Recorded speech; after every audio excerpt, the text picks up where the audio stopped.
আসসালামু আলাইকুম। সবার আগে বাছাই করা 10টি আন্তর্জাতিক খবর জানিয়ে দেব। প্রথমেই থাকছে শিরোনাম। তবে তার আগে অনুরোধ থাকবে ভিডিওটিতে একটি লাইক দিবেন।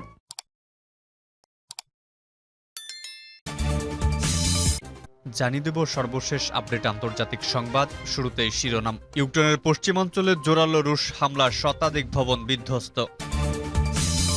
সাম্রাজ্যবাদীদের গুড়িয়ে দিন পুতিন কিমের চিঠি চালাচালি। ইরানের সঙ্গে সামরিক সহযোগিতা শক্তিশালী করব চীনা প্রতিরক্ষা মন্ত্রণালয়ের মন্তব্য। এবার জানিয়ে দেব বিতর্কিত বিল পাশে কি কাল হবে নেতানিয়াহুর। মস্কো নিরাপত্তা সম্মেলনে ইরানি সেনা কমান্ডার ভাষণে বললেন, মার্কিন নেতৃত্বাধীন আধিপত্যবাদ ইউক্রেন যুদ্ধের কারণ। সর্বশেষ জানিয়ে দেব বিমান বাহিনীতে নতুন 4টি হেরন মার্ক 2 ড্রোন যুক্ত করল ভারত। এতক্ষণ শুনছিলেন সংবাদ শিরোনাম, এবারে বিস্তারিত। আজকের সংবাদ সম্পর্কে আপনার মূল্যবান মতামত কমেন্ট করে জানিয়ে দিন কোন স্থান থেকে আমাদের সংবাদ শুনছেন এবং দেখছেন। ইউক্রেনের পশ্চিমাঞ্চলে জোরালো রুশ হামলা, শতাধিক ভবন বিধ্বস্ত। ইউক্রেনের পশ্চিমাঞ্চলে বড় ধরনের হামলা শুরু করেছে রাশিয়া। তাদের মূল টার্গেট পোল্যান্ড সীমান্তবর্তী লভিভ ও আশেপাশের এলাকা। এরই মধ্যে লুতস্কে গোলার আঘাতে প্রাণ গেছে কমপক্ষে 3 জনের। মুহুর্মুহু হামলায় ক্ষতিগ্রস্ত হয়েছে শতাধিক ভবন। রাশিয়ার অভিযান জোরদারের মধ্যে ইউক্রেনকে নতুন করে সামরিক সহায়তার ঘোষণা দিয়েছে যুক্তরাষ্ট্র।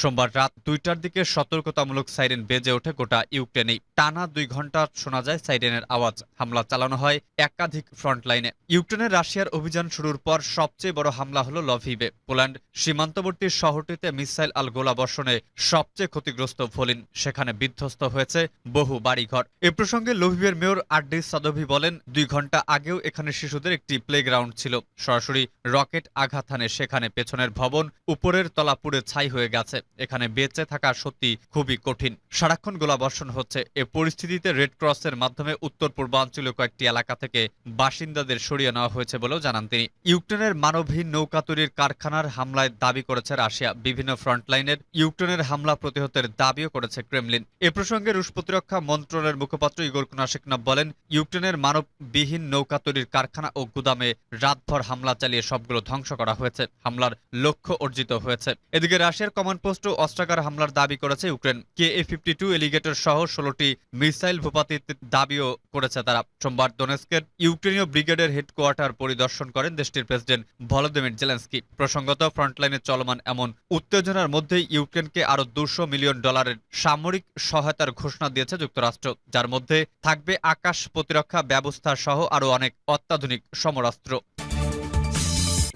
সাম্রাজ্যবাদীদের গুঁড়িয়ে দিন পুতিন কিমের চিঠি চালাচালি। ইউক্রেনে গত বছর হামলার পর রাশিয়ার ওপর বিভিন্ন নিষেধাজ্ঞা আরোপ করেছে পশ্চিমা দেশগুলো। আর পশ্চিমা দূরে ঠেলে দেওয়ার পর বিশ্বের অন্যতম বিচ্ছিন্ন দেশ উত্তর কোরিয়ার সঙ্গে সম্পর্ক উন্নয়নের মনোনিবেশ করেছে মস্কো। এর অংশ হিসেবে মাত্র কয়েকদিন আগে উত্তর কোরিয়ায় যান রাশিয়ার প্রতিরক্ষা মন্ত্রী সের্গেই শোইগু। এবার রুশ প্রেসিডেন্ট পুতিনের কাছে চিঠি লিখেছেন উত্তর কোরিয়ার প্রেসিডেন্ট কিম জং উন। 1945 সালে জাপানের ঔপনিবেশিক শাসন থেকে স্বাধীনতা লাভ করে উত্তর কোরিয়া। এই স্বাধীনতার 78 বছর উপলক্ষে মঙ্গলবার পুতিনকে চিঠি পাঠান কিম। এতে তিনি লিখেছেন, 2 দেশের বন্ধুত্ব শক্তিশালী হয়েছিল দ্বিতীয় বিশ্বযুদ্ধের সময় জাপানের ওপর বিজয়ের মাধ্যমে। আর এই বন্ধুত্ব এখন পূর্ণভাবে তার অজেয়তা এবং শক্তি প্রদর্শন করছে সাম্রাজ্যবাদীদের গুঁড়িয়ে দেওয়ার লড়াইয়ে। চিঠিতে কিম আরও লিখেছেন, আমি দৃঢ়ভাবে বিশ্বাস করি এই বন্ধুত্ব এবং সংহতি নতুন চ্যালেঞ্জকে মোকাবিলায় একটি দীর্ঘস্থায়ী কৌশলগত সম্পর্কে পরিণত হবে। 2 দেশ সবসময় বিজয়ী হবে এবং একে অপরকে লক্ষ্য অর্জনের সহায়তা করবে। এদিকে রাশিয়া ও উত্তর কোরিয়ার ঘনিষ্ঠ হওয়ার বিষয়টি নিয়ে উদ্বিগ্ন হয়ে পড়েছে যুক্তরাষ্ট্র। অসমর্থিত সূত্র বলছে, উত্তর কোরিয়া ইউক্রেন যুদ্ধে রাশিয়াকে অস্ত্র সহায়তা দিচ্ছে। এখন তাদের মধ্যে এ ব্যাপারে আনুষ্ঠানিক চুক্তি হতে পারে। যুক্তরাষ্ট্র বলেছে, এই 2 দেশের মধ্যে যদি এ ধরনের কোনো চুক্তি হয়ে থাকে তাহলে এর মাধ্যমে জাতিসংঘের বেশ কয়েকটি রেজুলেশন ভঙ্গ হবে। মস্কো নিরাপত্তা সম্মেলনে সিংফু বললেন, ইরানের সঙ্গে সামরিক সহযোগিতা শক্তিশালী করব। ইরানের সঙ্গে সামরিক সহযোগিতা শক্তিশালী করতে নিজের প্রস্তুতি ঘোষণা করেছে চীন। চীনা প্রতিরক্ষামন্ত্রী লি শাংফু বলেছেন, সাংহাই সহযোগিতা সংস্থা বা SCO-ভুক্ত দেশগুলোর মধ্যে নিরাপত্তার সহযোগিতার আওতায় তেহরানের সঙ্গে ঘনিষ্ঠতর হবে বেইজিং। তিনি গতকাল মঙ্গলবার রাশিয়ার রাজধানী মস্কোর অদূরে কুমিঙ্কা শহরে আন্তর্জাতিক নিরাপত্তা বিষয়ক 11তম মস্কো সম্মেলনে বক্তব্য রাখছিলেন। লি শাংফু বলেন, আমরা SCO নতুন নতুনতম সদস্য ইরানের পাশাপাশি বেলারুশের সঙ্গে নিরাপত্তা সহযোগিতা শক্তিশালী করব। বেলারুশ অচিরেই এসসিওর পূর্ণাঙ্গ সদস্যপদ পেতে যাচ্ছেন বলে তিনি জানান। ইরান গত 4 জুলাই সাংহাই সহযোগিতা সংস্থার পূর্ণাঙ্গ সদস্যপদ লাভ করে। চীনা প্রতিরক্ষা মন্ত্রী তার ভাষণে আরও বলেন, বেইজিং অন্যান্য দেশের সঙ্গে যৌথ সামরিক মহড়া চালানোর এবং সমরাস্ত্র নিয়ন্ত্রণের আন্তর্জাতিক সহযোগিতা শক্তিশালী করার প্রস্তুতি নিচ্ছে। চীনের বৃহত্তম শহর ও আন্তর্জাতিক বাণিজ্যিক নগরী সাংহাইতে 2001 সালের 15 জুন এসসিও গঠিত হয়। ইরান সহ এই সংস্থার পূর্ণাঙ্গ সদস্য 9টি, বাকি 8টি সদস্য দেশ হচ্ছে চীন, রাশিয়া, ভারত, পাকিস্তান, উজবেকিস্তান, কিরগিজস্তান, কাজাখস্তান ও তাজিকিস্তান। সাংহাই সহযোগিতা সংস্থাভুক্ত দেশগুলো বিশ্বের মোট জিডিপির শতকরা প্রায় 20% নিয়ন্ত্রণ করে। এছাড়া ইরান এসসিওর সদস্যপদ লাভের পর সংস্থাটি এখন বিশ্বের তেল ভাণ্ডারের শতকরা 20% নিয়ন্ত্রণ করছে।